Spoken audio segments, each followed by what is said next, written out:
నమస్కారం. ఈరోజు విజయ్ ప్రమాణ స్వీకారం చేయడానికి గవర్నర్ వెళ్ళి కలిశాడు. ప్రమాణ స్వీకారం రేపు, ఈరోజు గవర్నర్ కలిశారు.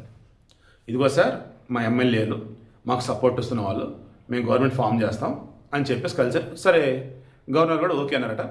రేపు చెన్నైలోని నెహ్రూ స్టేడియంలో ఆయన ప్రమాణ స్వీకారం. ఇదిలా ఉండగా ఒక్కసారిగా తమిళనాడులో ప్రకంపనలు. ఏంటి ప్రకంపనలు? స్టాలిన్ని వెళ్ళి మన రజనీకాంత్ కలిశారు. స్టాలిన్ ఓడిపోయాడు, ఎమ్మెల్యేగా ఓడిపోయాడు, వాళ్ళ పార్టీ పదవి నుంచి పోయింది. మరి రజనీకాంత్ ఎందుకు గెలిచాడు? ఇక్కడ మనం ఆలోచించాల్సింది ఏంటంటే, మీ వయసు ఎంతైనా కానీ మీకు ఆల్రెడీ అక్కడ ఒక గుర్తింపు అనేది ఉంది, మీరు టాప్లో ఉన్నారు. ఇప్పుడు ఒక్కసారిగా మీ గుర్తింపు, మీ టాప్లో ఉన్నటువంటి పొజిషను వేరే వాళ్ళకి వెళ్ళిపోతుంది. మీరు తట్టుకుంటారా? తట్టుకోరు కదా. అదే రజనీకాంత్ కూడా చూసి నాకు అనిపిస్తుంది. ఎందుకంటే ఇప్పటికే సినీ ఇండస్ట్రీలో ఉన్న వాళ్ళంతా కూడా విజయ్ విజయ్ విజయ్ అంటూ ఉన్నారు. తమిళనాడులో డిఎంకే అన్నాడీఎంకే వీళ్ళ మధ్య అటు ఇటు ఎన్ని మారుతూ ఉన్నా, తమిళంలో స్టార్ అంటే మన సూపర్ స్టార్ రజనీకాంత్. ఆయన తర్వాత ఎవరైనా ఇండస్ట్రీ కూడా మన రజనీకాంత్ ఏది చెప్తే అదే. ఇప్పుడు విజయ్ ఏది చెప్తే అది అన్నట్టు మారబోతుంది. ఒకప్పుడు రజనీకాంత్ రాజకీయాలకు వస్తాడన్నప్పుడు కాంగ్రెస్ తరఫున పోటీ చేస్తాడన్నారు, వద్దన్నాడు. డిఎంకే సపోర్ట్ ఇచ్చాడు.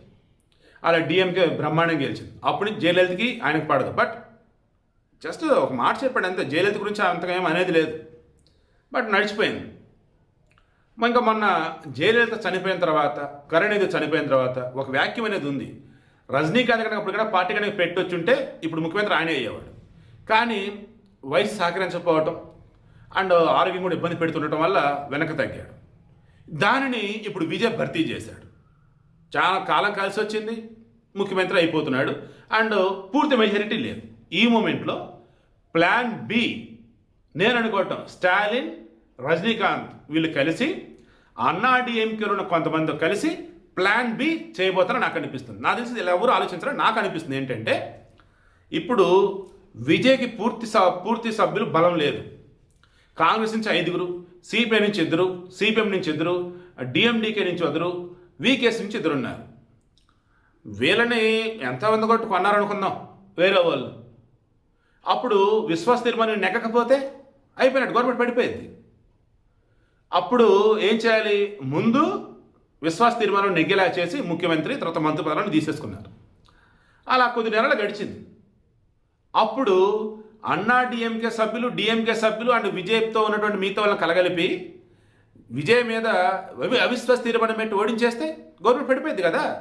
అంటే ముఖ్యమంత్రి పదవి అనేది 3 నెలల ముచ్చట అయిపోయింది పాపం విజయ్కి. అలా కాకూడదు. విజయ్ ఈరోజు వాళ్ళ పార్టీ తరఫున ఎవరు గెలిచారని నేను చూసినప్పుడు సింప్లెస్ సూపర్. నేను తర్వాత ఎక్స్ప్లెయిన్ చేస్తాను. అదైతే నాకు అనిపిస్తుంది ఏంటంటే, అన్నాడీఎంకే నుంచి కూడా 2/3 సభ్యులు కనుక టీవీకి కలిసిన వాళ్ళకి రేపటి రోజు మంత్రి పదవులు ఇచ్చి అంతా ఉంటే ఓకే. అదర్వైజ్ వీళ్ళు కూడా మళ్ళీ విజయ్ గవర్నమెంట్ పడేయచ్చు అనిపిస్తుంది.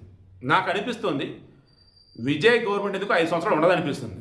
బట్ హార్ట్ఫుల్ నేను కోరుకుంటున్నా 5 ఏళ్ళు విజయ్ సీఎంగా ఉండాలి. ఈ మధ్యలో అంతా మంచి చేస్తాడని కోరుకుంటూ ఉన్నా.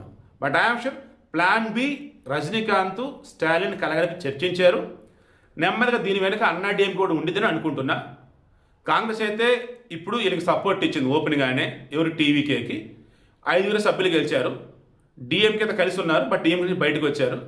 ఈ ఇండి కూటమి ఏదైతే ఉందో ఆల్మోస్ట్ మొత్తం ముక్కలైపోయింది. కాడ ఏం మిగలలేదు. ఆ ఇండి కూటమి కాంగ్రెస్, ఆమ్ ఆద్మీ, తృణమూల్ కాంగ్రెస్, స్టాలిన్, ఎన్సీపీ వాళ్ళు ఎవ్వరు లేరు. ఇప్పుడు ఇంకా మొత్తం కంపు అయిపోయింది.